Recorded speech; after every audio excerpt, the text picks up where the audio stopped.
Program features live coverage of an African safari and may include animal kills and carcasses. Viewer discretion is advised. We have a hyena off on a patrol, possibly looking for some last scraps before the sun rises. This is Safari Live. Ready.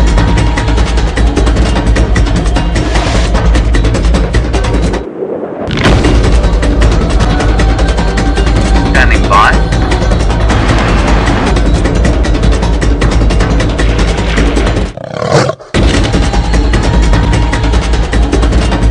Five, four, three, two, one. You are live, you are live.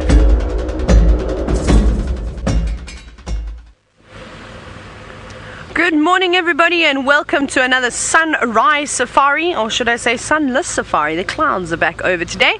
My name is Taylor, and on camera with me today is Sebastian. And I'm not the only one that's out and about. Ali is also out with Craig this morning. And I know that the Mara team was working hard and right into the early hours of the morning practicing for the up-and-coming TV series, so they won't be joining us today. But if you have any questions for us, because this is a live and interactive safari, you can hashtag Safari Live, of course, on Twitter.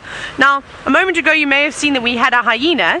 We did have a hyena, male hyena, but he disappeared into Little Gowrie.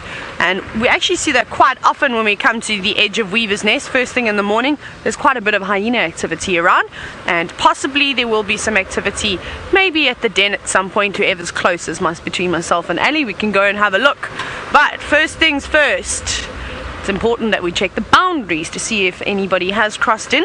There were leopards soaring last night. I didn't hear it, but Sebastian did, and also some lions calling into the early hours of the morning. I thought I heard a strange sound. But the only strange sound that was heard there for a moment was the hardy-dar ibis shouting about. Let's keep going. Let's check it. So I haven't seen any tracks just yet, just those lion tracks that we had yesterday afternoon. I thought I was going to be clever and try and anticipate the male lion's movements, because one of them always walks down Weaver's Nest. And the day that I go there as quick as I can, nothing, sadly. But let's just check here at Baboon Pan and have a quick scratch around and see if we can pick up on anything. Now, I'm just going back to that leopard soaring that was heard quite late last night. Most likely that was Tingana. We had him right at the end of the Sunset Safari yesterday, and he put on a great show for us. So I think he must have come down in Yala Road South eventually. He would have stopped at Buffelshoek Dam to have a drink. And then from there, he could be anywhere, but I didn't pick up on any tracks just yet, so I don't think he's come so far south. But we'll keep checking. Let's see if there's anything happening around here. We'll just go very slowly. I'm also wanting to go all the way towards Cheetah Cutline, because I know Hosanna, Tandi and Tamba and Shongile have all been seen around the southern corner. So they could come back. But while I do that, I've got a bit of searching and concentrating to do. Ali would also like to say good morning, and she's starting off with a big eagle.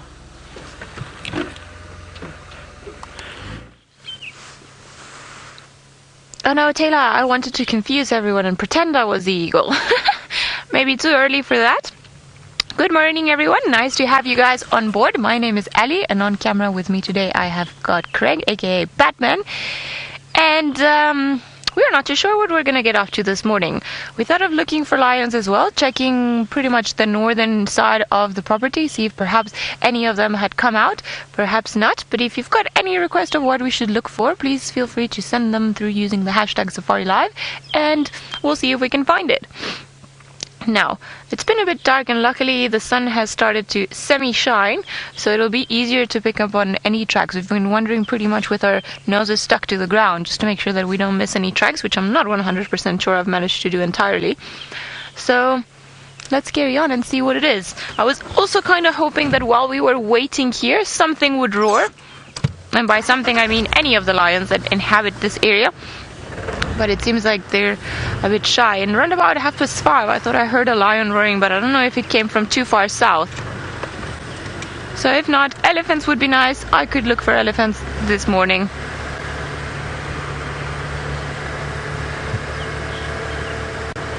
Beck, you say that seeing the Birmingham's boy would be nice, a rarity of late. I agree with you.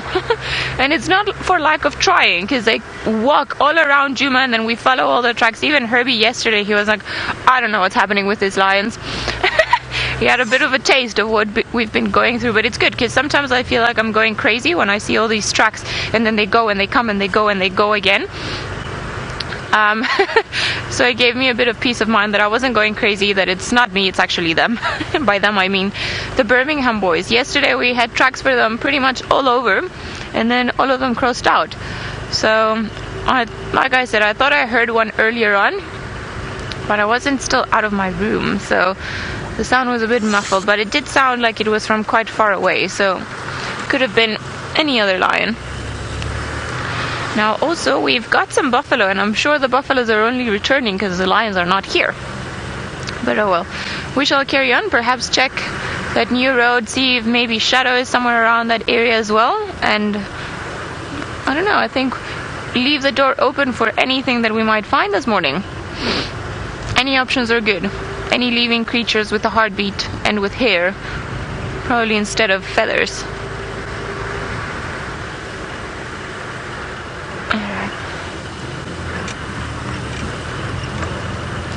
James, you say you'd like to see leopards, of course, and jackals. Jackals would be nice. Maybe we would be able to get a nice little jackal somewhere around here. This is very good habitat for them. And funny enough, before Tristan and I started working here, we used to come and visit everyone at Wild Earth, because we used to work on the reserve just across the road. And every single time on this main route that we've done, because it's also the main point of access to the lodge, there was always a pair of jackals there, always. And now it seems like they moved off somewhere else, and we cannot find them. Which is a bit sad, because jackals are very lovely creatures. But maybe we'll be able to see one more.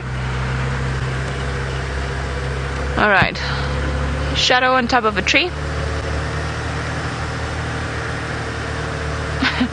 Ali, you're saying, what about a random cheetah? That would be totally awesome. I agree with you. This particular spot we're in would be very good for them. It's very nice and open. But not too many impalas around here. So that would be fantastic. I did hear that the two cheetah brothers were also seen somewhere in Buffalo, close to the Manuleti boundary a few days ago. So they are still around, which is good to know that they are still there and hanging in. But yeah, I think cheetah would maybe be a first prize around here. And also, of course, if we're all dreaming and aiming high, I'm requesting a pangolin universe, if you're out there, just right next to the road, because otherwise it's going to be a bit tricky to see it. Now, I'm going to start paying attention to these tracks on the road, see if there's anything of consequence that we might like to start looking for. For now, it just seems that lots of impala have been walking here. Which, you know, they are a lovely creature in themselves, but not really what I'm looking for this morning. Alright, leopards, reveal yourselves as well. It would be very cool to see a leopard tree, which we didn't see yesterday. Alright.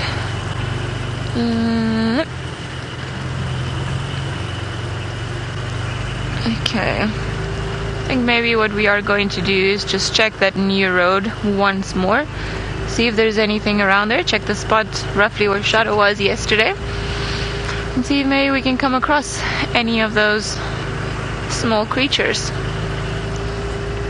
Craig, have you got any requests for the morning? Not just yet. Okay. You can carry on thinking about it. As long as it's not honey badgers again.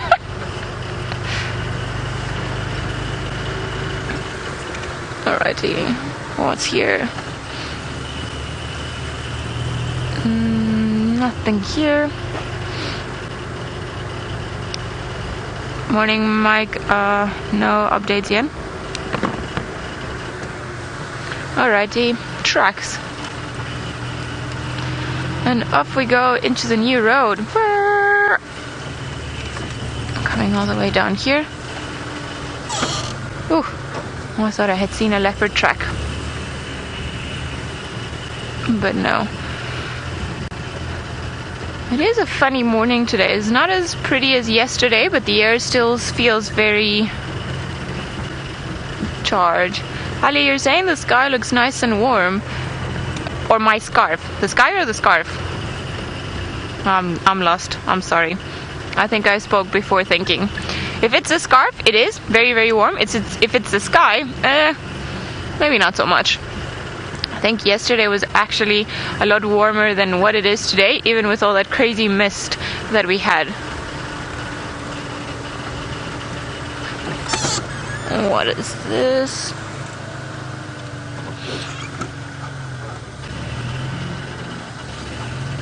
Okay, I thought I had seen leopard tracks, but false alarm. Just yet you're wondering how long do tracks stay visible? Well, if the conditions are right, they can stay around for weeks at a time, and you can see some very old, or the remains of some very old tracks.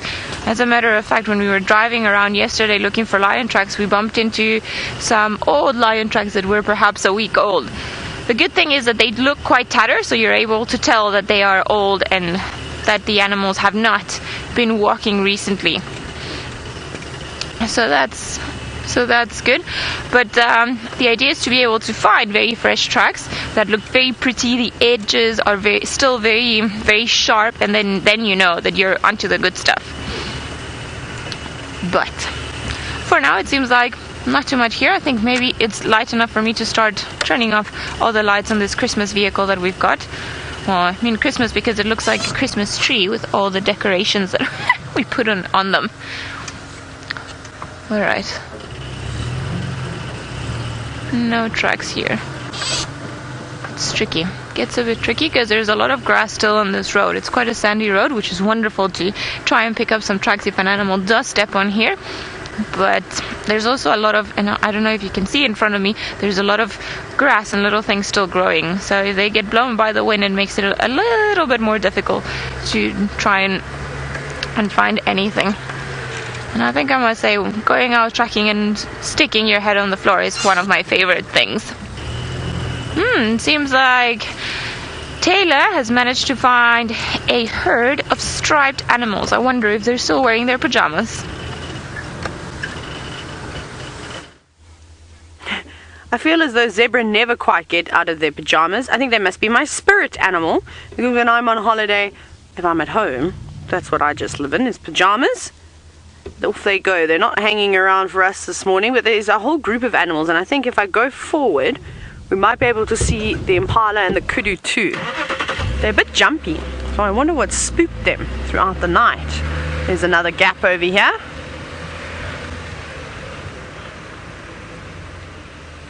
Here they all come. How great is this to actually see so many different species of animals together?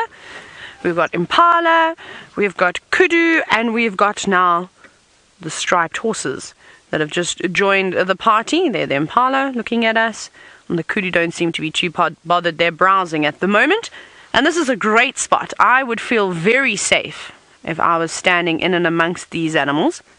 You've got 3 of the animals in the bush that have got some of the most spectacular eyesight, so surely you'd be able to see a predator coming towards you, and with the big ears that act as sort of, I suppose, satellites almost, moving around, scanning. And that's the ears of the kudu, of course. They have got very, very good hearing. And that you need to have good hearing, especially when you're a thicket dweller, which is exactly what the kudu are, but they come out into the open as well. The zebras seem to be herding everybody around. Every time they move, everyone moves away from them. You're not very liked this morning. And it could be the same herd of zebra. I just haven't seen a young foal just yet that we saw the other day. And it was such a great sighting. The little one had something biting it, whether it was flies or a bee that maybe stung its bottom, but it was bucking and cavorting around. It was quite precious. But I can't see that tiny little foal in here, but it looks like almost the same herd, because there were 7 of them, if I'm not mistaken. I think I counted 6. 1, 2, 3, 4, 5. So yeah, I can count 6. That's I wonder what happened now. And as you know how nature can be, is that something could have taken that young zebra foal And Alicia, you said that you think that I've hit the jackpot with the animals. I have. I suppose I don't think I've had this many mammals in one sighting for quite some time now, so you're right, indeed.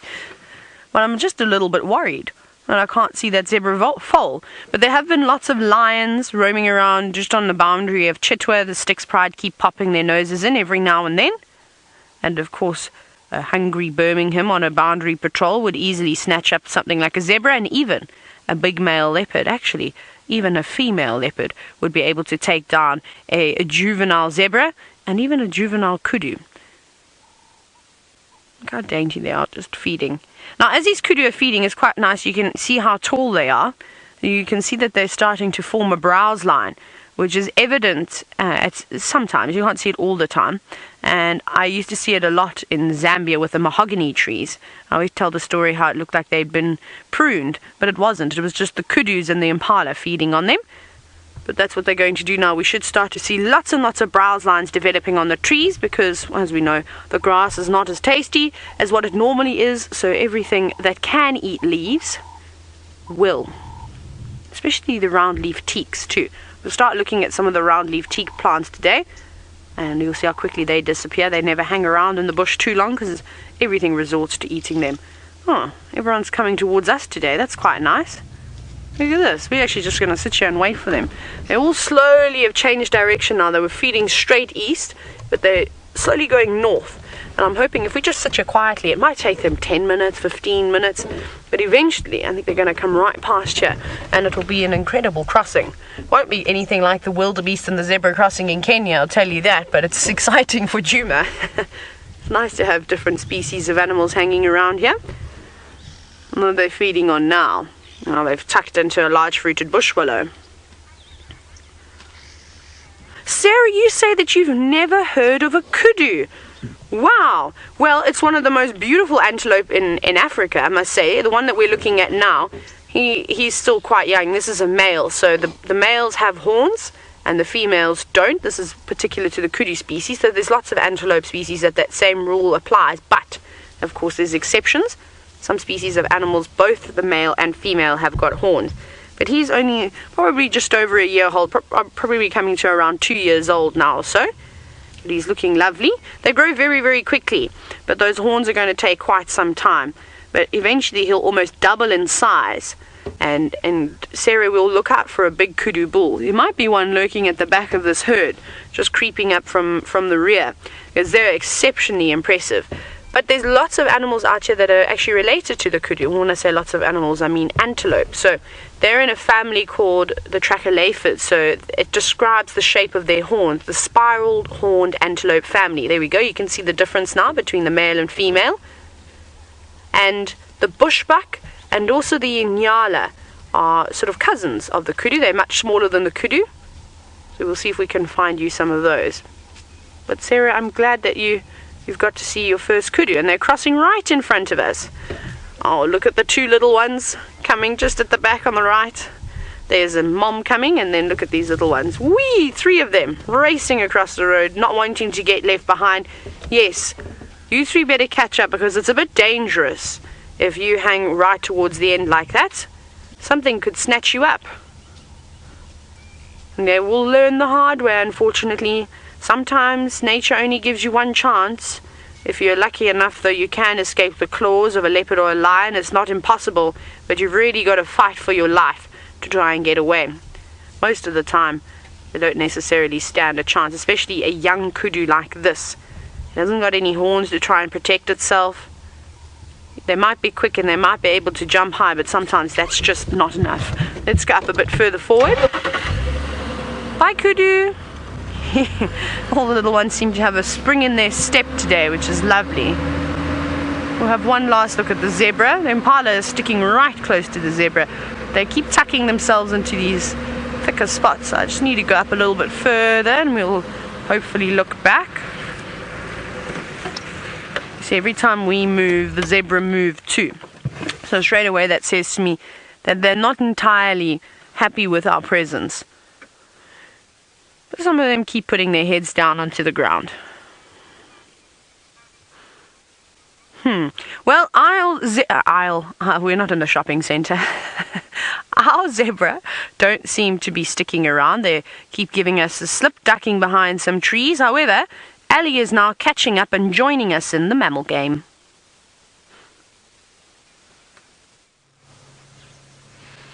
We did, and how's that? We've got 2 different zebra herds all the way in Djuma. Now, you guys are lucky that there are no lions around here, because last time you were in this area, one of you got eaten. So, lucky that we have all these pretty zebras looking at us, and I mean, I love it when they stand next to each other and behind each other, that you cannot really tell who's who and who starts where and who ends where. I'm very curious, and luckily in a nice open space so that we can enjoy their presence, and even a little oxpecker on top of the zebra now. Seems to be quite a big herd. I think there are about 1, 2, 3, 4, 5, 6, 7, 10 of them around.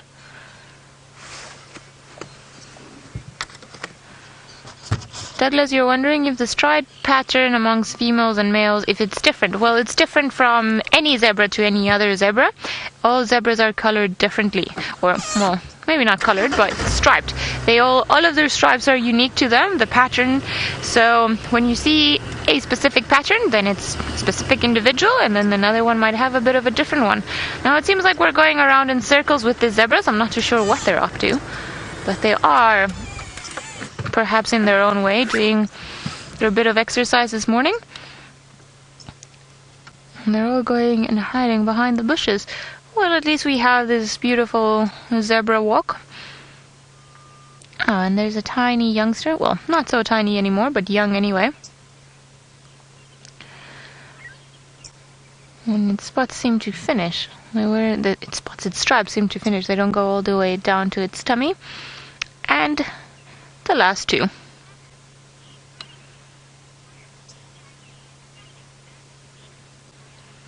Kylie, you say that you heard that the stripes make natural air conditioning. Well, it's one of the theories or the ongoing theories as to why zebras have got stripes.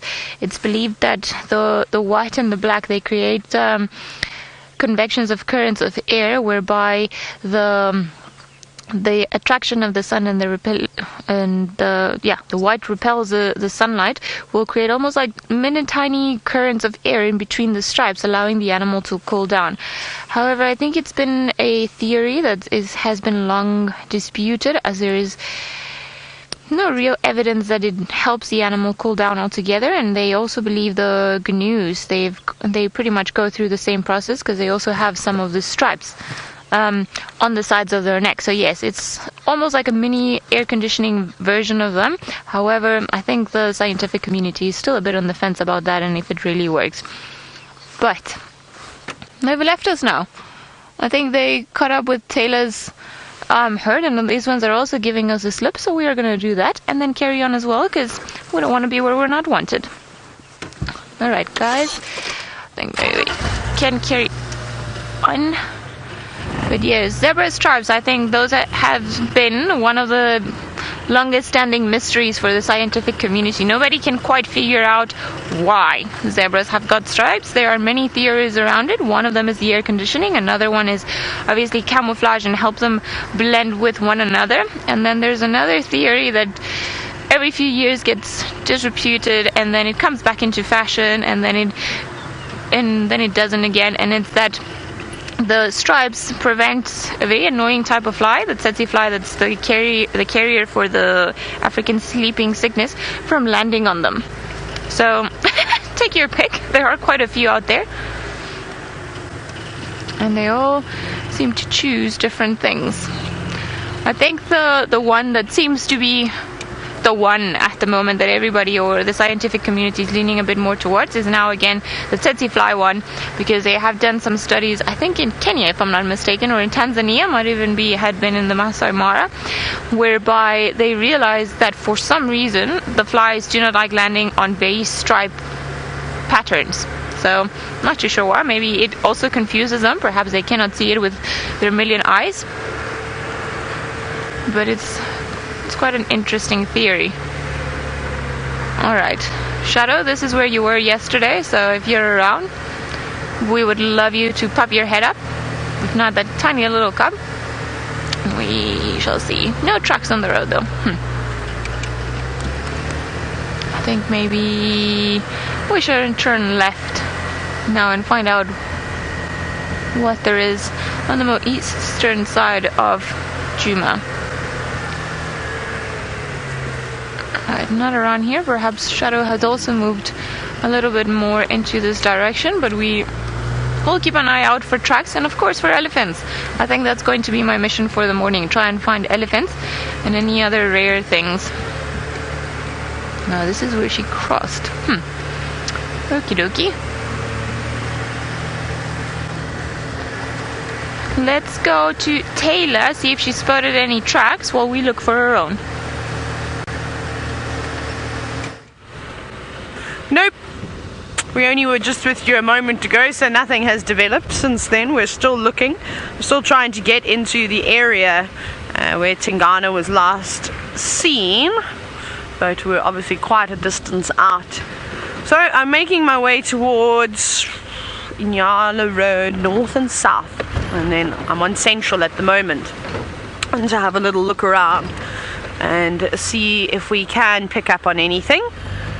But nothing just yet. And obviously Sebastian said he heard a leopard soaring last night, but it's difficult when you don't know exactly where it was coming from. And even then, he could have called, he could be anywhere by now, he could probably not even be on the property. But we're going to give it a bash. Only reason I'm still following up is because I hadn't seen any tracks crossing south, and I spoke to Harley from Chitwa. He said he checked from the most eastern boundary of Chitwa coming back along Guyman. There was no tracks coming in or out, so he could either be on Torchwood or he could still be around here somewhere. But we'll hopefully see. There's lots of guides out and about. They're all split up. Lex has gone into Buffelshoek. Mike is on Torchwood driving about, seeing if he can find anything, and then I'm going to try, and if I can pick up the eastern channel from here, we'll try and have a listen too, because they had lots of movement of the sticks popping in and out and on the property.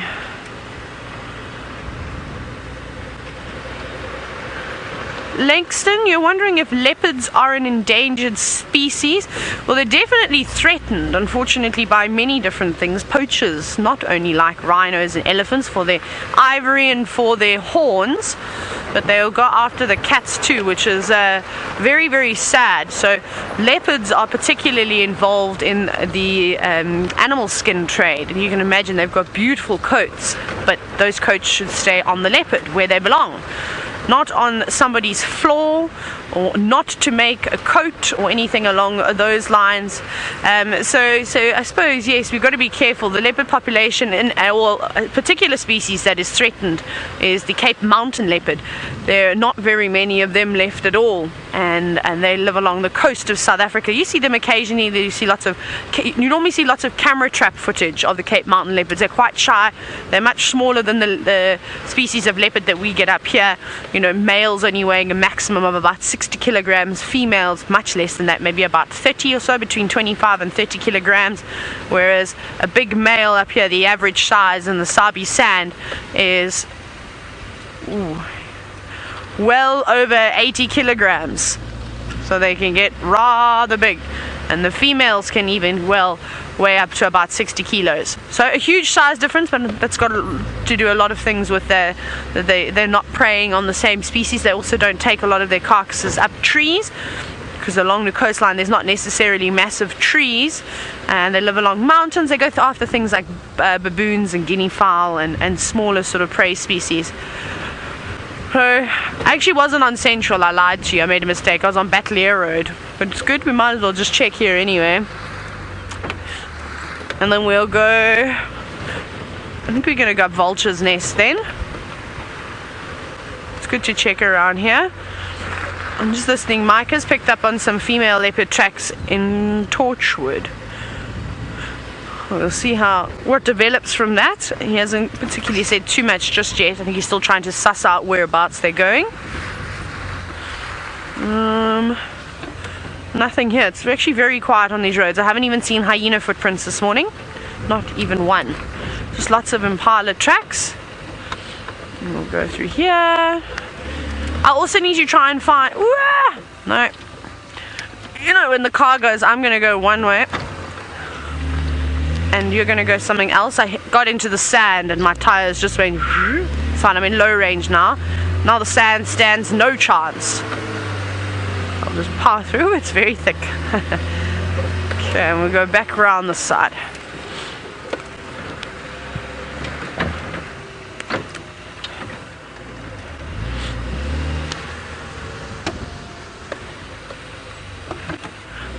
Now, a question from Michael, and it's about leopards and their adaptability, and basically it is, because of leopards' ability to adapt, am I getting the gist of it? Does it make them... Can I have it again? Sorry, Alice, I lost you a little bit as I went through that dip. I crinkled up there, but it's about basically leopards being able to adapt to their surroundings slightly better than lions. That's the gist of it, isn't it? Okay, I can't repeat it exactly. Sorry, I missed out on some words as we went down through that little dip there. So Michael, in my opinion, yes. I think most certainly leopards are more adaptable if you to put them into a different surrounding, maybe even one that they're not particularly used to.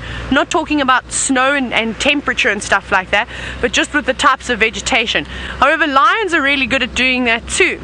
So it's a tough one. But I think I would go with leopards being able to adapt slightly better. They can live off of scrub hairs quite happily. They're also a much smaller cat, so depending on what type of vegetation type you have in the area, that'll also depend on the food sources too. Whereas something like a lion, it really does need big prey species. They don't want to have to go and sort of hunt every single day. I suppose neither does a leopard, but if you're in an area perhaps where there aren't any big trees and you aren't able to pull carcasses up trees and cache your food and keep it up there for safekeeping, maybe catching something slightly smaller and eating it all in one go in a couple of hours is the better option, and leopards would quite easily be able to do that. Whereas of course then lions, because of their size, they don't necessarily have as many predators as say a leopard does. So it's a tough one, but I would say so. I think if you look at the various areas where you find leopards versus where you find free-roaming lions, leopards are much better. I mean, leopards will go around and live in residential areas completely unnoticed. The only sign of them might be that there are a few cats and dogs that are going missing here and there, which is pretty sad. And that actually happens all around South Africa. And I'm sure it happens in places like in Sri Lanka where there's leopards too. Anywhere where there's leopards, they'll go wherever they want to go. But they're a very interesting question though. Lions would do the same. I just don't think lions are as sneaky as leopards, and they'd be spotted if they were to try and take up residence.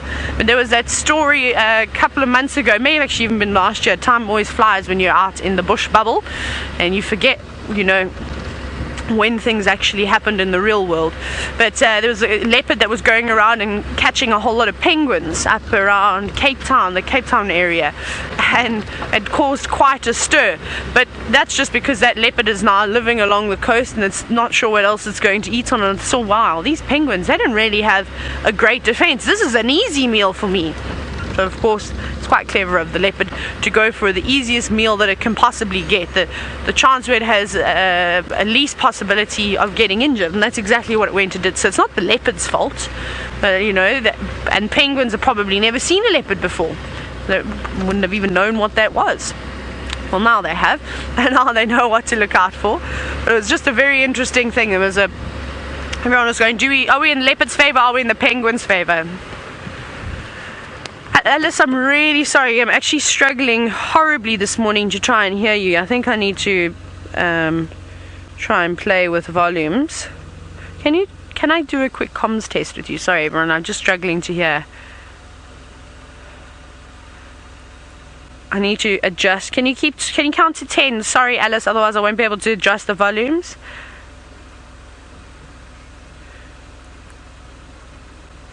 Wonderful. That seems to be slightly better. Thank you so much.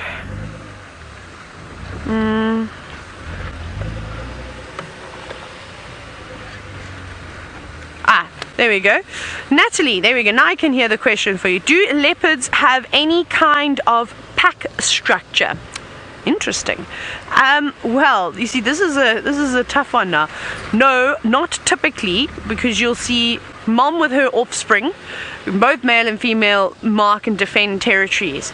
So you can sometimes see, 4 leopards together if mom has had 3 cubs, and they might all look the same, especially if they're young males. They grow up quite quickly, and that could look like, a group of leopards. Just want to quickly do a quick check over here.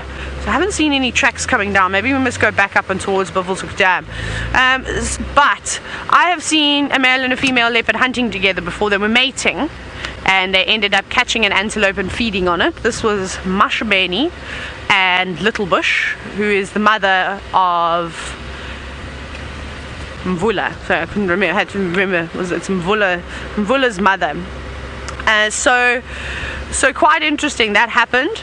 And then I remember watching a documentary in Brazil on the Pantanal about the jaguars, and they'd seen a whole group of jaguars together as well, and same thing, male and female jaguars mark and defend territory. So typically in all our textbooks and my experience, no, other than seeing a mom and an offspring, I haven't seen anything like that.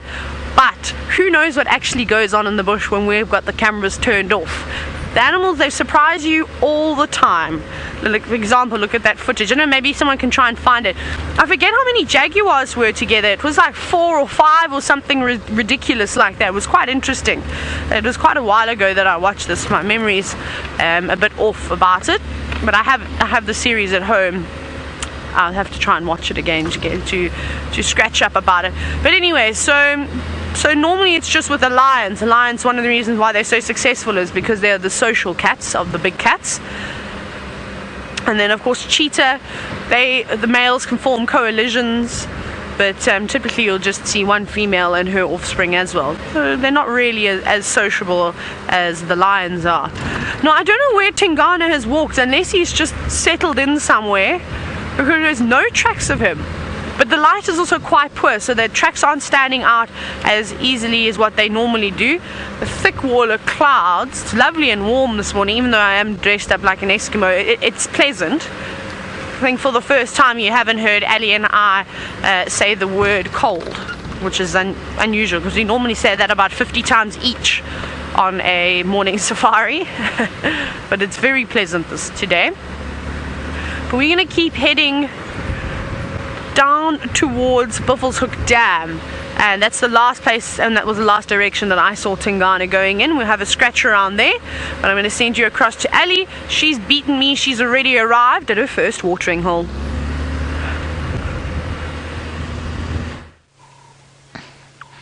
We are at Treehouse Dam indeed, and there's not too much life around here. Everything seems to be very quiet. So we haven't picked up any tracks, so I think these lions for once are not playing games with us. They just didn't even come in. So, too bad, so sad. We're going to then head on to Twin Dam, see if perhaps there's anything around here. But we can just hear a Cape turtle dove in the distance going purr, purr, purr, purr. And like I said, I can't really see anything from here. Not even the hippo that's supposed to live in here. The one that we had outside of the water, I imagine that it came from this water hole. But it's normally quite shy and just puts up his nose like this and then goes back down into the water. But I can't even see the nose coming out. So my best guess is that he actually moved off into the next water hole. So perhaps maybe we should go to Twin Dam, see if we can find out where this hippo has gone off to. It's another mystery. Maybe this hippo also grew wings and flew away with the lions.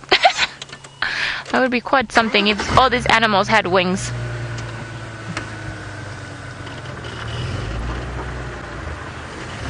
Alicia from Chicago, you're wondering which animals have migrated for the winter. We're mostly birds. We get lots of species of birds that are dependent on insects. So there aren't too many insects around at this time of the year, and they just come here for the summer to breed while there's all this beautiful abundance of homes and food and resources. And then once it starts becoming not so favorable, then poof, off they go. Some of them go back into Central Africa, some of them go to Northern Africa, and some of them go all the way to Europe. But I think the mammals that we've got in this area, they don't really do those big migrations. They don't have to go that far for water and food throughout the year. So they might displace and move shorter distances to try and find whatever it is that they're looking for, but I don't think we've got any of those beautiful big migrations that we're going to be looking at in the Mara in the next 3 days, I think it is. So that's going to be incredible to watch firsthand and live how these animals and what these animals have to endure in order to survive. And sometimes they don't even. So I am very excited to see what's going to be happening in the next few days. Well, in 3 days' time, in terms of the Mara, and just seeing this migration with our own eyes being narrated by all of the characters that we have got up there. I think it's going to be quite awesome. Alright. In the meantime, though, our animals here, I think maybe we've just had a migrating hippo that's gone from this waterhole to an unknown waterhole. And it did smell like hippo just now a little bit, so I wonder if maybe he's still out eating. Maybe somewhere into the bushes. And hippos smell very strangely. It's almost like a mix of fish, but not that very concentrated smell of fish, with, I don't know, it's something else, a tinge of something else. I find it very hard to describe smells. I don't think I'm too good at it. Alright, seems like we're tilting. Now, are those hippo tracks on the road? I want to see, because maybe we can solve the mystery and find out where the hippo has been going off to. I can't really see the tracks anymore. Oh, alright. Let's head on to Twin Dams. Let's head to our second dam. See if there's anything in there. Maybe we'll find the mystery hippo. Hopefully Taylor will have some luck with good old Tingana all the way at Bufosuk Dam. I find it funny that he's been sticking to that area. So I wonder if maybe he's just not sorting out some funny business with Mbula that's been around, just making sure that he's around.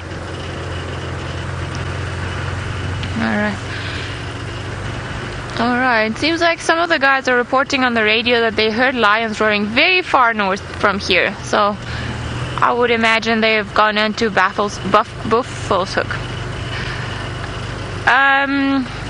Sorry, Alice, can you just repeat that question for me?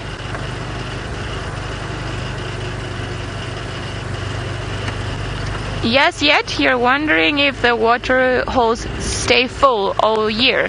Well, they don't. Some of them don't, some of them do.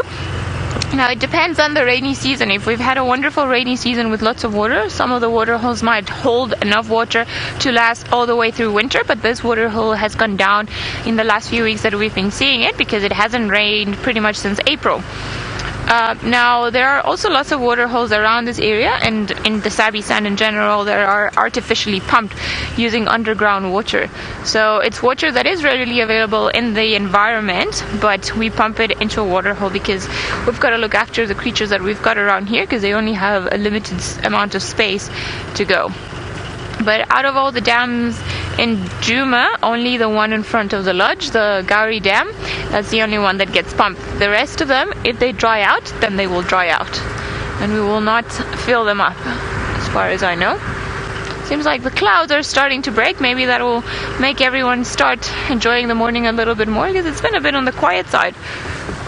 Now, what are these tracks? No. Old tracks. Would be nice to see the Royal 2, the Royal Cubs, Shangila and Hosanna.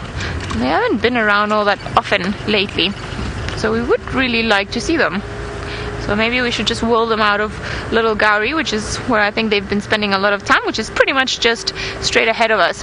So hopefully I'll get them to come our way. Now we shall turn here on the way to, what's the name? Twin Dams. See if perhaps there's anything around Twin Dams.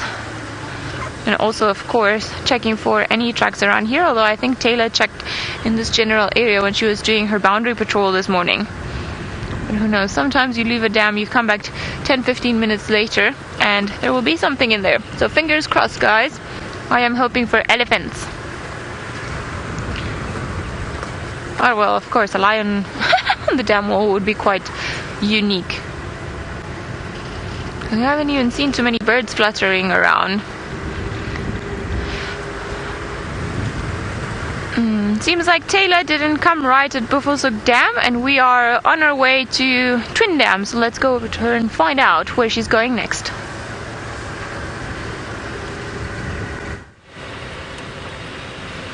Not one thing at Bubblesook Dam, not even any hippos. We are on Nyala Road North now. I'm just going to very quickly check a little bit of Central. And if there's nothing on Central, then I don't know what's really to do, because I think Tingana's been walking in areas where there's just no footprints about, which wouldn't surprise me at all. He was a very busy man last night. Also just keeping an area. They're talking about lion tracks and things like that, but it doesn't sound like on anywhere we can drive. But you never know, they could always change direction and come back this side. Let's check here. It's a nice sandy spot.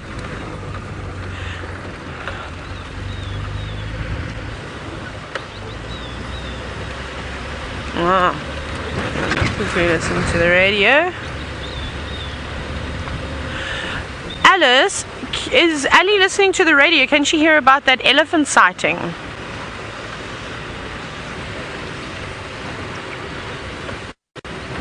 Just listening to the radio. It sounds like there's some elephants, and Ali's not far. She's at Twin Dams, so there's some elephants just near the Mulwanini. I think they could be going into Chitwa. I'm not sure. We're quite far away, so I didn't have any tracks at all on any of these roads. So I'm just going to go Gwari back towards Cheetah Cut Line and give it a bash this side.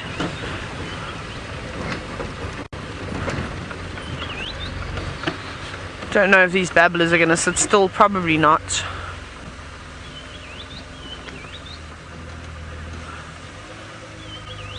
Lots of birds here. Babblers, yellow-billed hornbills, chugras.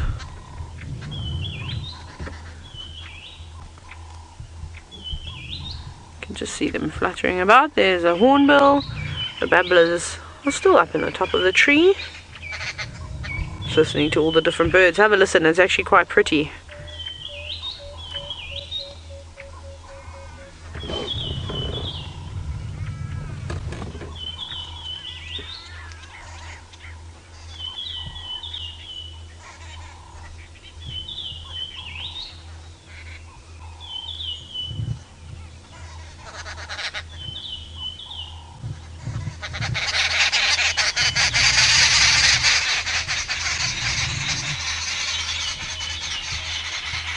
Isn't this the most beautiful dawn chorus?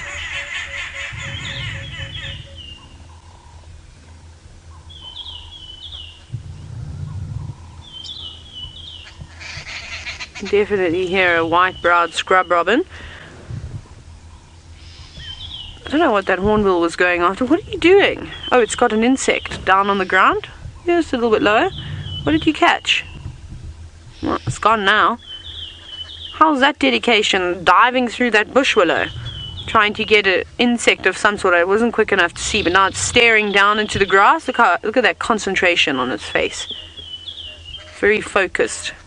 Now I can imagine hornbills have got exceptional eyesight. Look at those beautiful big eyes. And constantly moving its head around. I wonder if it ever gets a sore neck having to carry around that heavy beak. Let's see, what else are you going to catch for us? Looks like it's going after something again.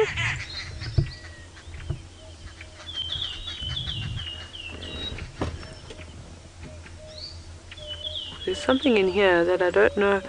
Look in here. There's a beautiful bird in. What is that? This is a new bird for me. This what is it, a firefinch? Where did it go? It had the most beautiful call. And it had red on it. Almost looked like pink. I actually don't know what it was. I'm going to have a look in my book. It wasn't a green-winged pytilia. It was something else. Huh. Interesting. Okay, let's keep going. I'll look a bit later because I unfortunately will need to do a fair amount of scanning about in my book because I don't have any idea what I was looking at, but it was beautiful. Very pretty. Let's see what else we can find.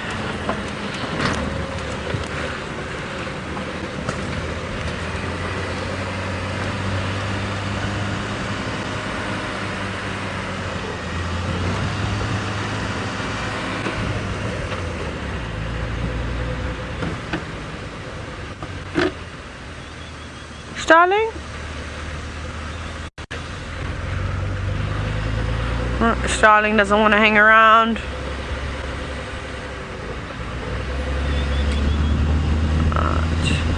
going to focus on trying to find some more birds for all of you.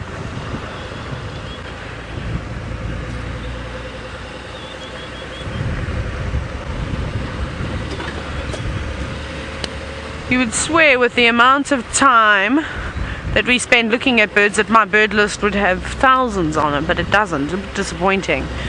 But Ali hasn't had much luck with finding those elephants. Perhaps we'll go look in that area.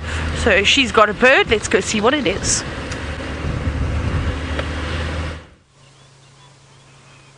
Right, there don't seem to be too many elephants around here. Actually, there's no elephants at Twin Dams. And I wonder what this youngster is. It looks like a young green-backed heron. Interesting. It was actually spotted, camouflaging very well in there by Craig. So let's just check the book and make sure that this is what I think it is. Although I am about 90% sure that this is what it is. Interesting. And just waiting down there and making its kill. So somebody's out for breakfast, which is very reassuring, knowing that they're all starting to wake up. Moving around. And then, of course, that noise in the background are very loyal Egyptian geese. Yeah, it does seem to be a green-backed heron. A young green-backed heron. Still... well done. Somebody's catching breakfast. And you see its very long toes. So the more surface, the less this animal is going to sink. And it allows him to walk just along these patches of grass that are in what is almost a mud wallow. But you are a very beautiful bird.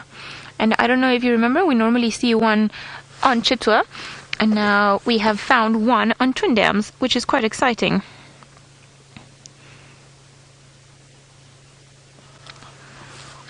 There we go. Very exciting. Did you spot something?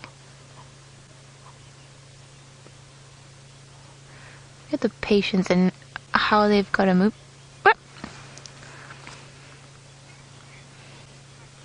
Colleen, you say that is so cute. It is. And it is quite a funny little thing, is it not? Just moving around here, and it's amazing to think that if I try to look at it with my bare eyes, I don't even really know where it is. Like, I know where to look for it, but it blends so well with the background that it's just pretty incredible. Now, a very typical heron, what it's doing, it's just standing there perfectly still, not moving, waiting for that perfect opportunity to strike. Okay, well, you just ruined it.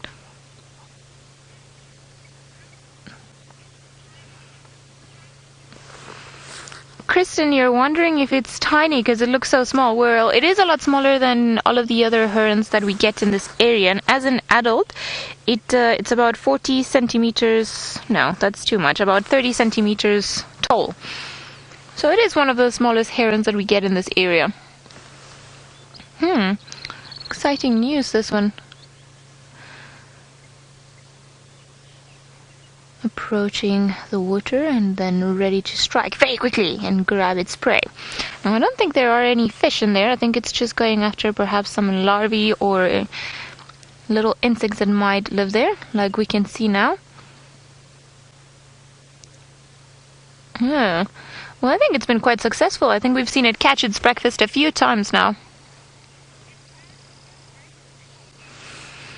Alicia from Chicago, you're saying that it moves so gracefully. It does, doesn't it? It's almost like a dance along the shores of the of the mud wallow. There we go again. Being very careful. Alison, you say this is a new bird for you. Well, yay, exciting times. One more bird that we can tick off our list, which is quite exciting. It's always good to start ticking birds off the list.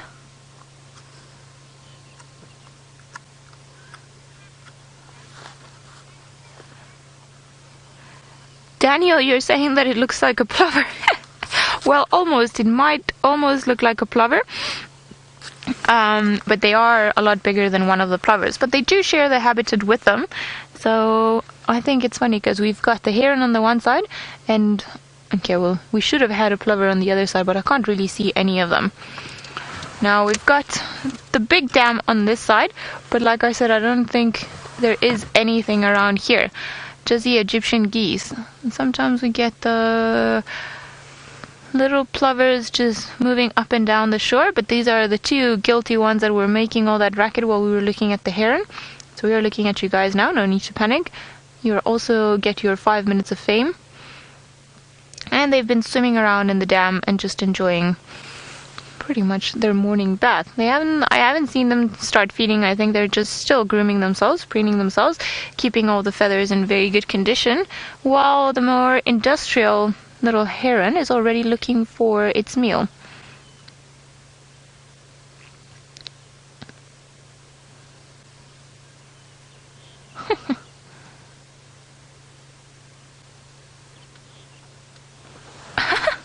Alright, I think maybe we should just look at what it looks like. So this is the one that I think it is. Beautiful stripy throats, but I think the one that we're looking at is already started to get that little what you call it, that little green patch on top of its head. Very beautiful. Lots of little things that can be around, but I'm pretty sure that is the one that we are looking at, and it's still down there fishing, so it's an incredible game of patience. Moving there. Oh, flown away in front of us.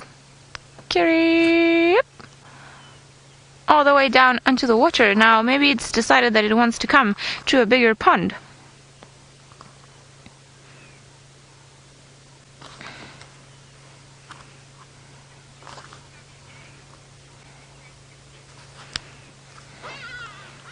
Sammy Jam, you're wondering if they nest in trees. Not as far as I know. Just as long as I know, they do it in the thickets or in the. Well, it can be roughly in the trees, but at a low level, not on the crown of the trees. Let me put it that way. Still, check the book.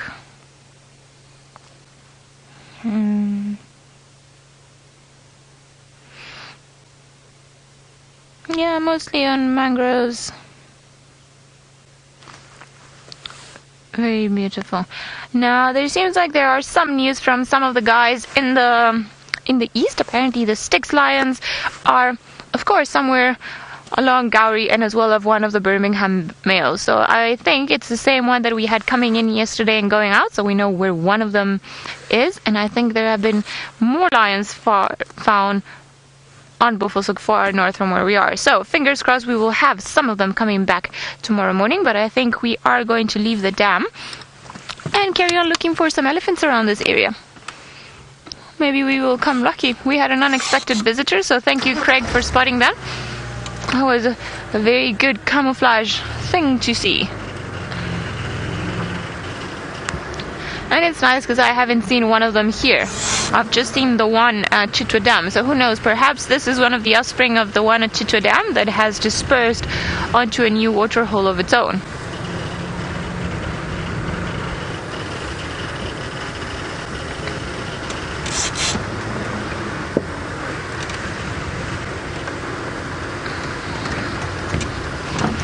Alrighty, let's see. Maybe there will be some ellies around here. But while we look for them and hopefully find them, we can go to Taylor and see what she's searching for.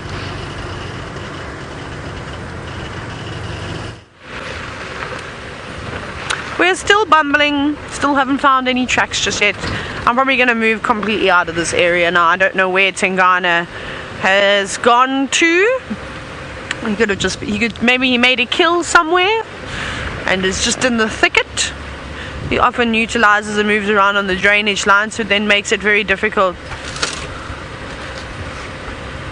Sorry, it's just trying to hear what's happening on the radio.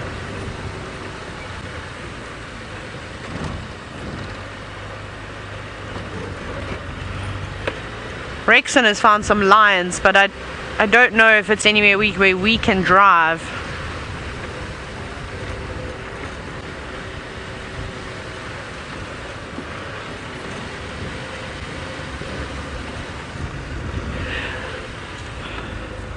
maybe it's just tracks. I don't know. I don't actually know where they're talking about. It sounds like it's further to the east, so hopefully Ali, maybe she's got a radio on scan and then she's picking up what Rexon is saying. I can't hear too clearly just yet, but anyways, we'll carry on. Right, so we're gonna go down into this dip. Let's see if we can pick up tracks here. This is a good area. It's nice and sandy, so if anything had walked here, we'll definitely be able to see.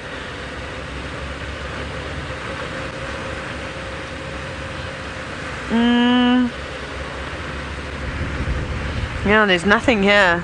Not even hyena tracks.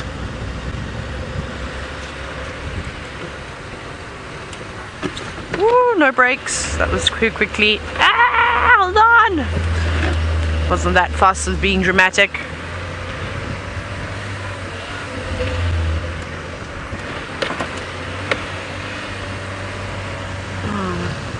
And we've got to do a bit of concentrating as you drive around. When you are tracking, it is very, very difficult to try and track from the car.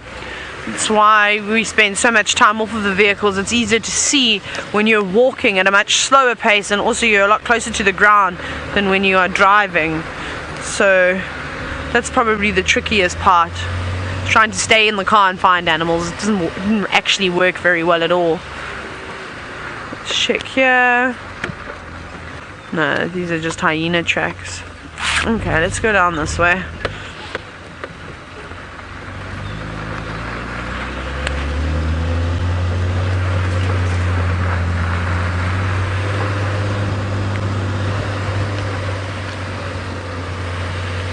Ooh.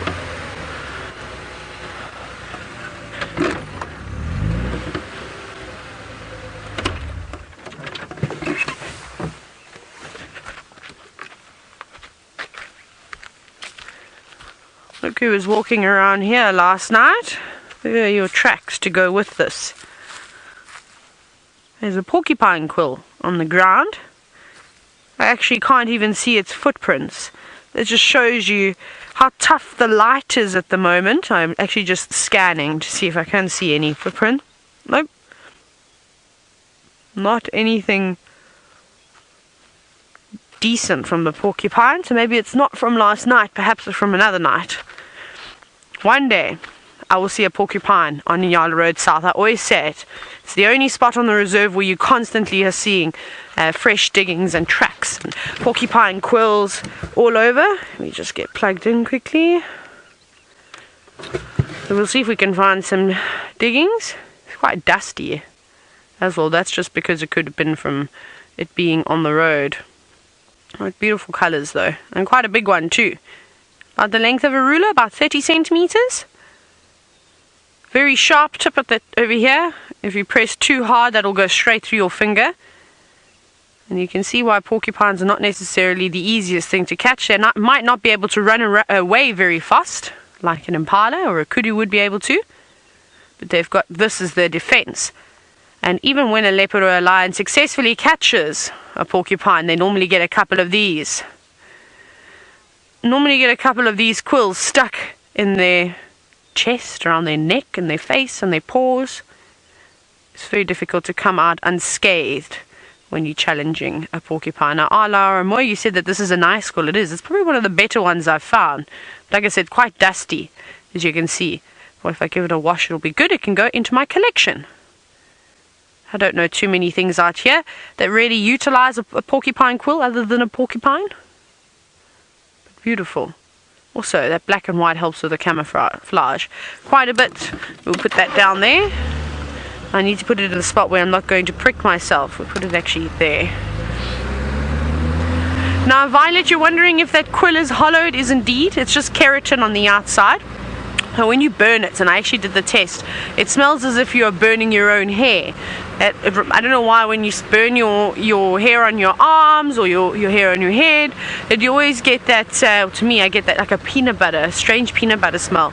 And the same thing happens when you burn the porcupine quill. But we'll check, we'll see if there's any fresh diggings, maybe up a little bit further ahead, but nothing around here just yet. Now there's a huge network of drainage systems down this way, and every now and then we get a couple of open gaps which I can see down and into. So I am just checking down in here, because Tingana does like it this side.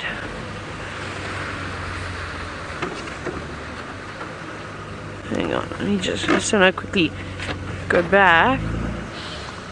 Hyena tracks. Yeah, hyena. Doesn't look like two leopard. Oh no, there's female leopard tracks here.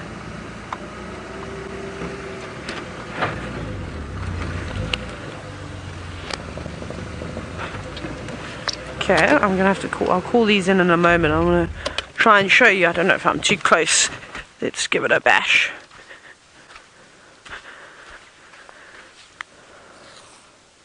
Can you see here? It's very faint.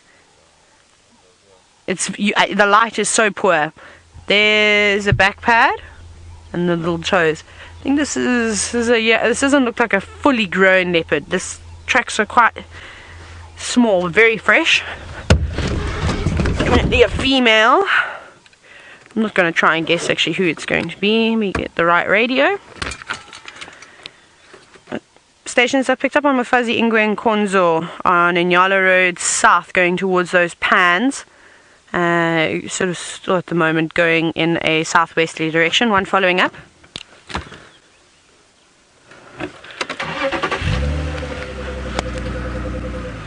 Okay, well, that's good. Those are the first big cat tracks we've seen all morning, besides the old lion tracks. Now I'm going to keep my head glued to the ground because this is where it's vitally important. If there's any chance of me trying to find this leopard, I need to follow the tracks as best as I can, and I can't get out and walk, so it's a little bit difficult already. And now I need to try and follow them on the road. So I apologize if it feels as though I'm not paying you much attention, but I would like to find a cat for you, and in order for me to do that, I have to focus on these footprints.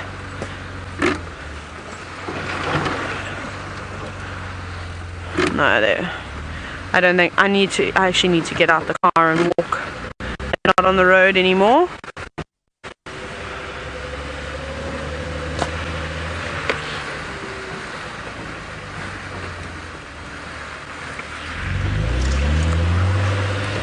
I don't know if it's going to be successful.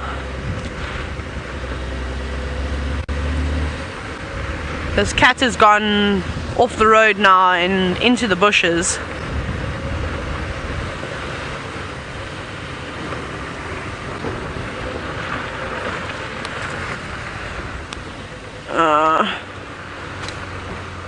Okay, I'm going to do a bit of tracking now, and hopefully we'll see if we can find this cat. I've got to go all the way back to the last tracks. While I do that, let's go back across to Ali and see what she's up to. Well, it seems like the leopards are in sync. We've had some impala alarming right around Twin Dam, so we've done a loop around, but I'm not too sure what they were alarming to. It wasn't also that they were panicking, and it was just the one that was making a noise. So we've checked pretty much all around, everywhere where we can think, but I can't see anything, so I'm not too sure what it is that the impala saw that made them a little bit uncomfortable. Here it is again. I'm not sure where they're looking at now, because they keep swapping and facing in all directions. Alright, now they're facing in the other way. So let's maybe head down there, see if perhaps there is anything worth looking at. Perhaps there is a leopard somewhere, perhaps not. But we'll go and check and find out what it is that these impalas have clearly spotted that they don't like, that we can't really see. I'm gonna go quickly onto the other side, because now they're all facing in that direction, aren't they?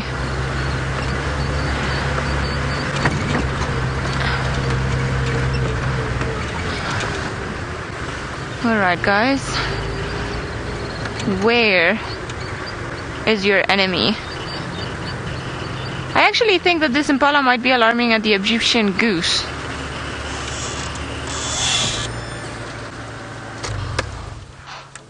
I don't understand what they're doing. You can't possibly be alarming at us, can you?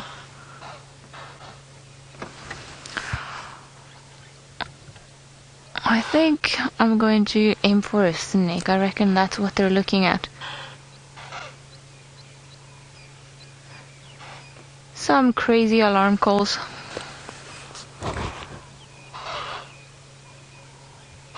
Alright guys, I don't know what you're looking at. It's making me very confused. And I cannot see any big pythons, which might be alarming. I definitely don't see lions or leopards. Alright, let's maybe check slightly forward. This is very strange. I don't know what they've seen. Oh, they keep looking in that direction, don't they? Some of them.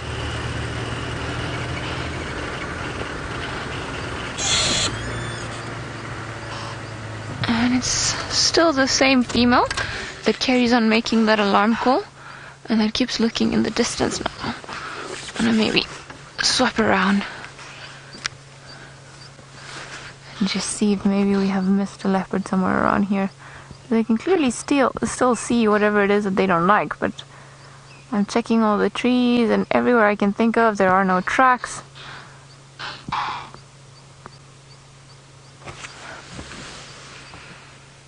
And the problem is also that they've got such good vision that I'm not too sure how far away they're looking at.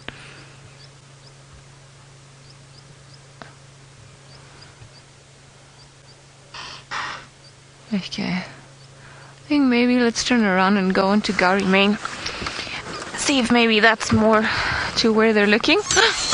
Giving us a run for our money, are you guys?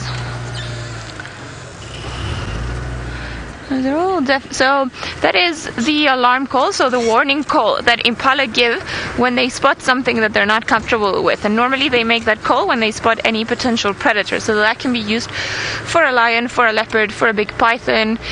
And sometimes when they've got little impala lambs during the summer season at big eagles that might try and come down and steal their youngsters.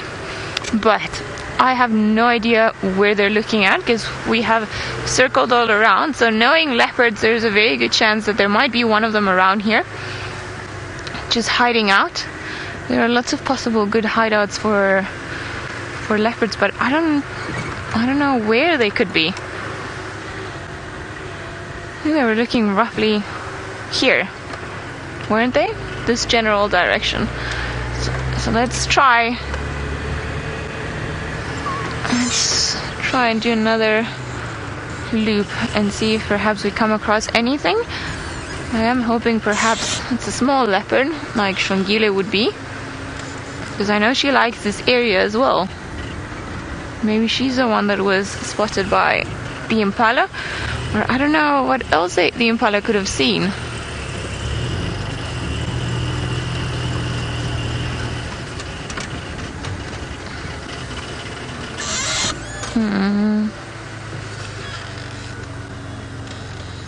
I don't know.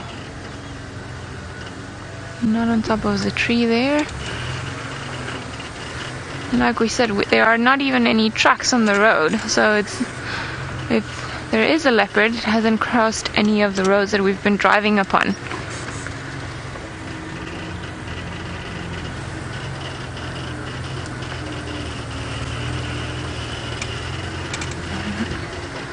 Alright, I can't see any tracks here.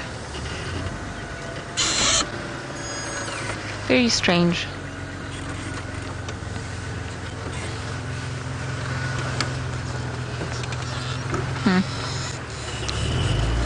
Very strange indeed. Let's just give it a bash around here. Go all the way up and then come back down towards Trindam. See if perhaps we can pick up on anything.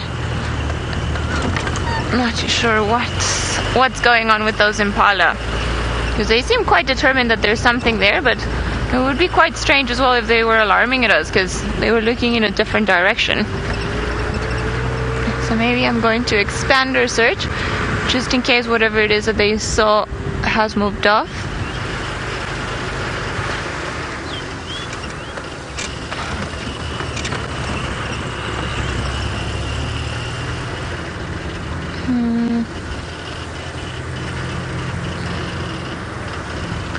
Alright, I can't see anything around here.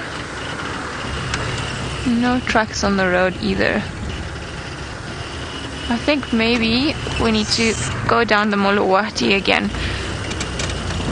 and see if maybe whoever it was has crossed down there. Interesting. Seems like Taylor has also been out and about tracking, so while we do another loop and look for any news around this area, let's go over to her and find out how the tracking's going.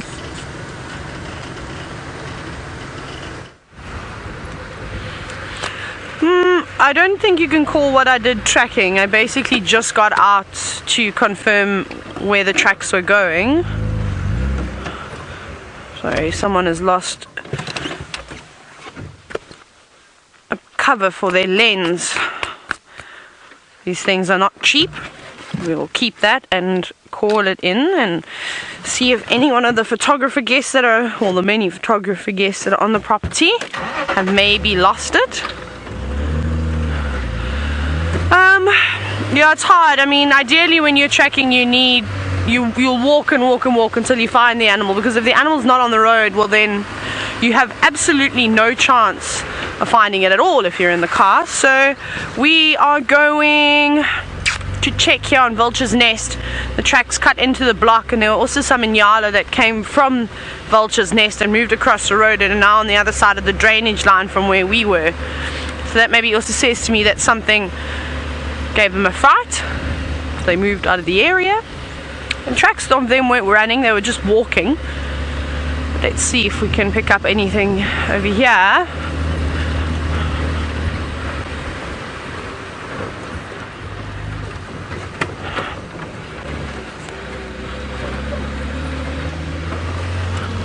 Nothing.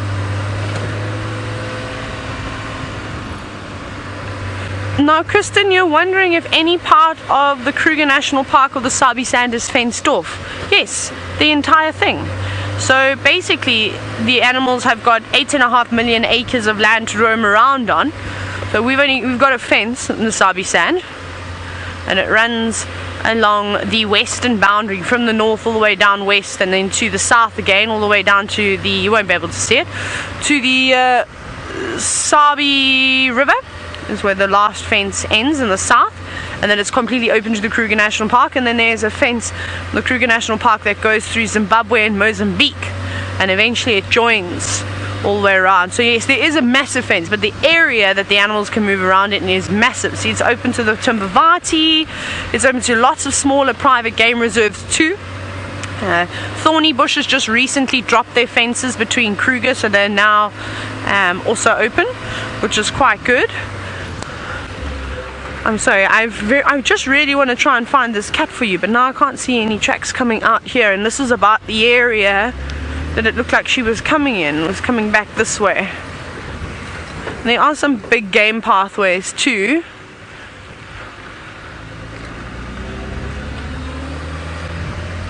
Let's see. The sand is so nice here as well, so you would quite easily be able to see if a leopard walked here. It's like powdery, so you'll see the track completely clearly.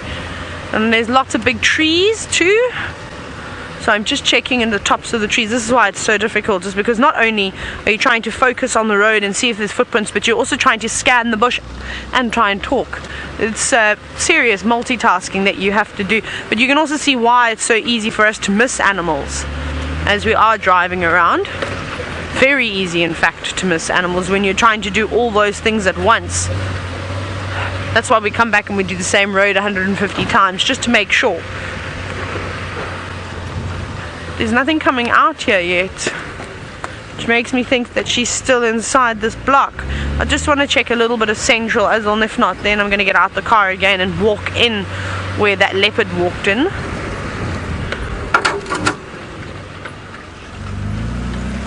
What is that? A stick on the road? Nope.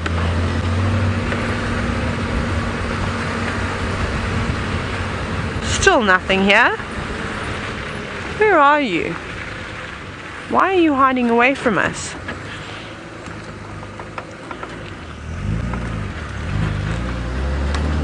Okay, let's just check this junction very quickly.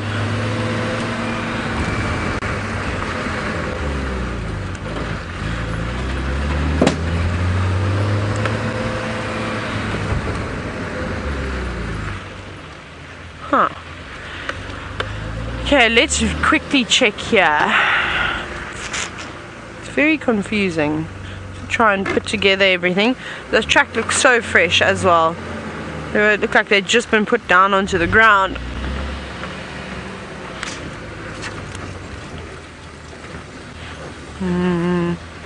Nothing, hyenas.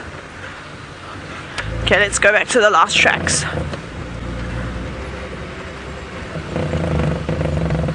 Camera bucket turn. Okay, let's go back. So nothing coming out here. Just hyena track. Lots of sticks on the road. The elephants have been depositing them all over at the moment. We actually might have to come and do just a walk to pick up all the vegetation that's been added to the roads. Very easy for a tire to pick up one of those sticks and get it wedged in a spot that it shouldn't be wedged in, underneath the car. Now, I'm not surprised to see leopard and hyena tracks so close by. Often hyenas will actually tail the big cats and hope that they do catch something and then they can steal it from them. Very sneaky hyenas, very clever. They don't like to waste energy unnecessarily. Okay, back to the old tracks. See, there's some beautiful marulas in here. It'd be a perfect spot for a leopard to sit.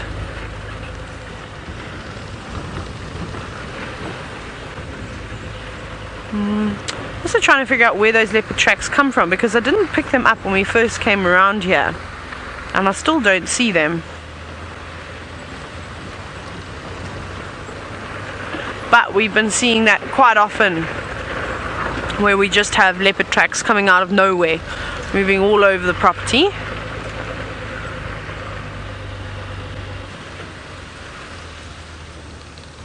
Check up on the marula above me if there's anything in there. Now I need to carefully look out for the track that I circled so I don't drive over it. Okay, here it is.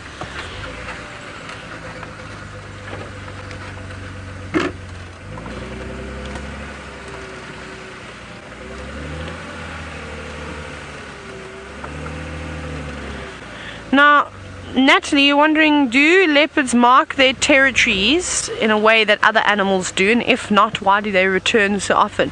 Well, see, the scent doesn't last for a very long time, so it's important that they continuously mark their boundary of their territory. That is a vital thing for leopards. And so after rain, whenever we have a big thunderstorm or something, you'll notice that the leopards and lions and all the animals that normally scent mark actually come out and redo it, because that scent gets completely washed away by the rain. So with the hyenas, it's slightly different. It's quite interesting with their anal secretions that they do. They have some of those pastings that last a lot longer than others. Some last a week or two, others might last a couple of weeks. So it just depends. I'm not sure exactly how long they reckon a lion or a leopard urine scent mark lasts for, but we see them doing it quite regularly. We see Tingana coming through and walking the same route every 3 to 4 days or so. So it must be somewhere around there. I think in the drier seasons they might not have to mark as often because we don't have any rain. But then again, in summer, they're very busy. See, now I don't know where... I don't have those tracks anymore. I've just obviously marked the last ones, but I'll have to walk. I can't really do too much now. Now here's another one.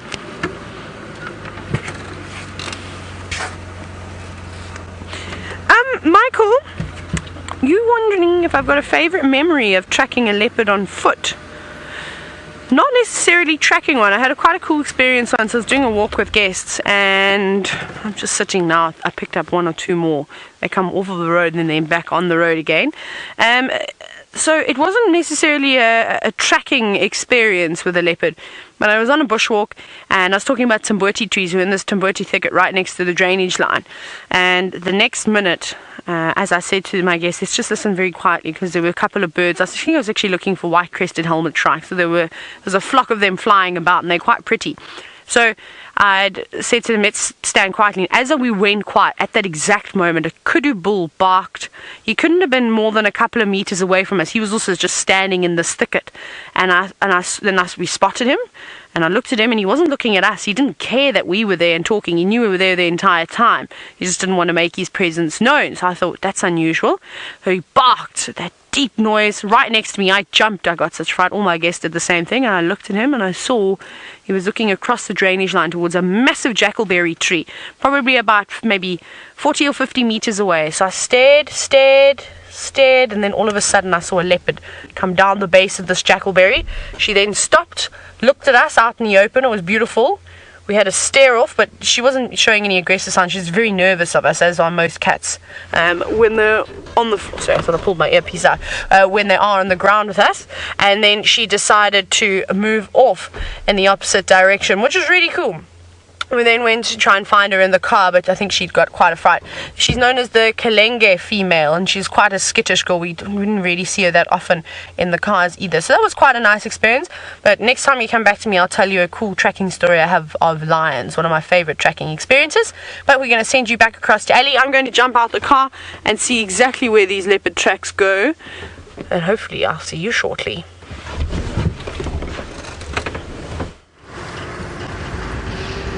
Right, well, we have circled everywhere where we can think of where this impala could have been looking at, and we have found no tracks and no signs of any potential predator. So I think maybe we're going to just go around again and start leaving this area. I'm not sure what got onto those impala this morning. Likely they were looking at something, but our human eyes couldn't figure what out. And like I say, it could have been a smaller predator, not necessarily a leopard. Definitely not a lion, because we would have seen the lion because they're a lot bigger. So, I don't know. Another mystery out here. I am more inclined to believing that perhaps they saw a snake or something on the other side of the dam, because we've got some very loyal squirrels ahead of us, and these family of squirrels on top of the Chomar Mound, they are normally the ones that let us know if there are any leopards or lions on Baboon Pan or anywhere around Little Gowrie. They overlook another property, and every time that they've been around or that there are predators around there, then these squirrels are going crazy. So they are almost good team members because they let us know if there's anything, but they have been quite quiet this morning, not signaling anywhere around. So I think, who knows, maybe the impala were actually going a bit crazy this morning. There have been cases of impala just confusing the story a little bit more. So we're going to go around here in one last attempt to see if there's anything that we can figure out, but if not, then we shall see. Strange, because those impala were definitely alarming, but I wonder if perhaps also at one point they weren't alarming at us. I don't think they were, because they weren't necessarily looking in our direction, but crazy.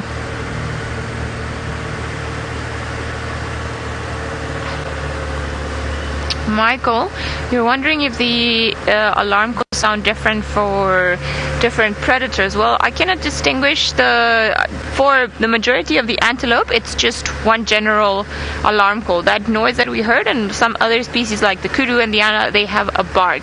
Now, other creatures like, for example, monkeys and baboon, they have different alarm calls for different predators.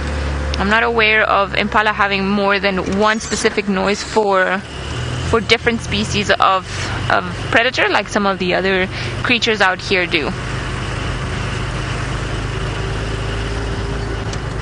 Alrighty. No trucks around here, so I think maybe it's time to leave this area, perhaps make our way towards the hyena den eventually this morning, see if there's anything around there. We are on the other extreme of the reserve, so it'll take us a while before we get there, but who knows?